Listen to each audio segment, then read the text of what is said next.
Welcome back to Honey Badger 3D Print and Paint, and today we're taking a look at a toddler-sized problem that I have to fit inside of my house somewhere. Before we get started, roll those credits.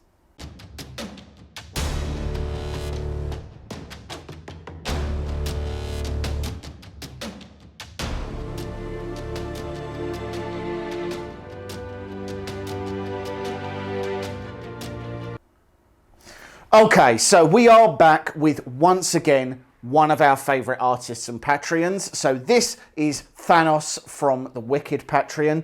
It is easily one of the best, highest detailed Patreons that is available at the moment. The models that you can get, they go together so well, they scale really well. Something you find with a lot of models is that if they're made to be small, then when you blow them up, you either get a lot of artifacts or they look boring because they're designed to be printed small. So when you blow up those small details, they really don't pop anymore. That isn't the case with Wicked stuff. So this model is done at 175% the original size that Wicked intended. That makes this model roughly 850 millimeters from floor to ceiling. Obviously, because of this very pointy sword, it also makes them. It also makes it about 650 mil long and about 400 mil wide. He's a really, really cool, super detailed model. So let's take a quick look around, and then we'll talk about how we printed him.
Okay, so as you can see, there's a lot to this model. There's an awful lot of detail. There's an awful lot of parts. So let's talk about what we printed on what. So all of the base and the rocks were all done in FDM. They were all printed at 0.12 layer height on the Bamboo Labs X1 carbon. And I have to say, it did an absolutely phenomenal job.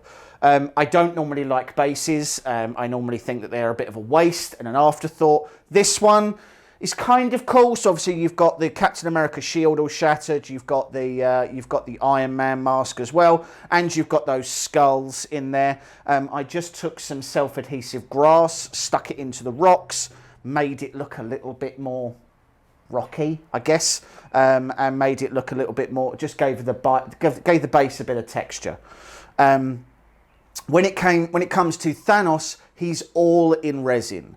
He's all hollowed out, so he's done at a 0.05 layer height with 2 mil thick walls, and then completely hollowed. We had to hollow him because of the sheer size.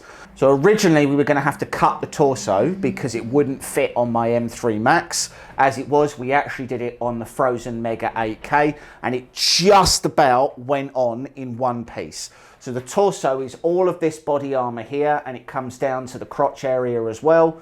And I have to say, doing it in one piece made a huge difference. There's some really cool weathering and things on this model, and the Mega 8K absolutely smashed it. One thing I will say is I don't like painting flesh tones on a good day. I hate it even more when I'm trying to paint flesh tones that aren't flesh coloured. They are, in this case, purple.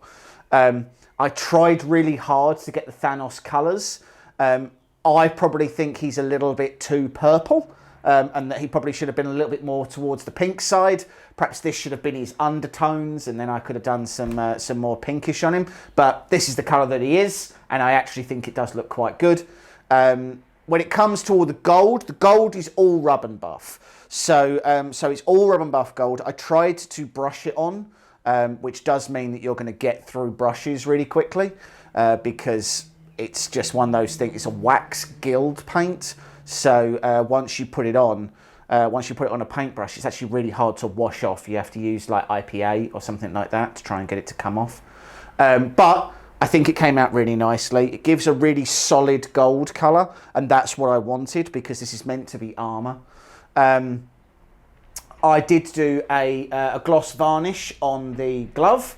So the glove is a different rub and buff. It is an antique gold rather than the bright gold that I used for everything else.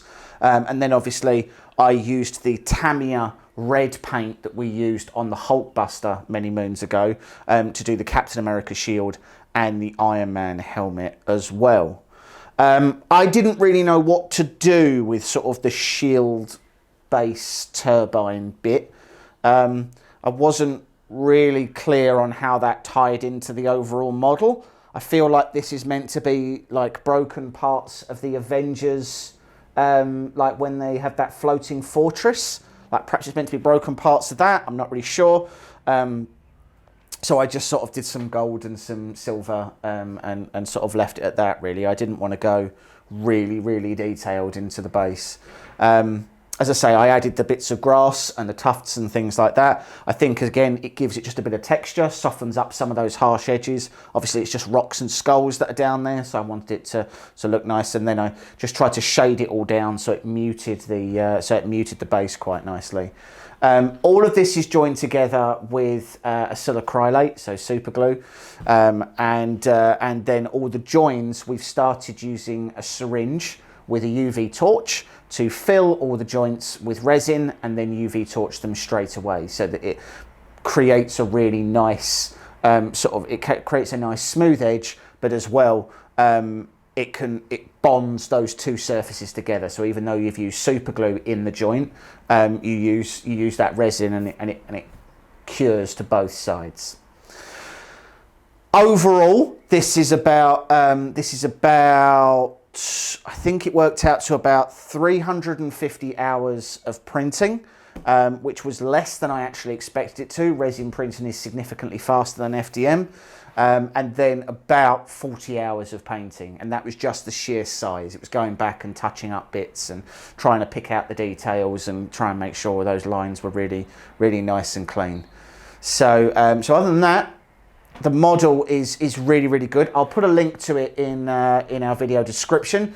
Please go and check out the Wicked and Berserk Patreons. They are easily some of the highest quality models you can get at the moment. And take a look in the video description for links to where you can buy resin and where you can buy FDM filament and things like that. But other than that, I hope you guys like it. If there's things you'd like to see us print, please put them in the comments. Don't forget to like and subscribe. We'll catch you on the next video. Thanks very much.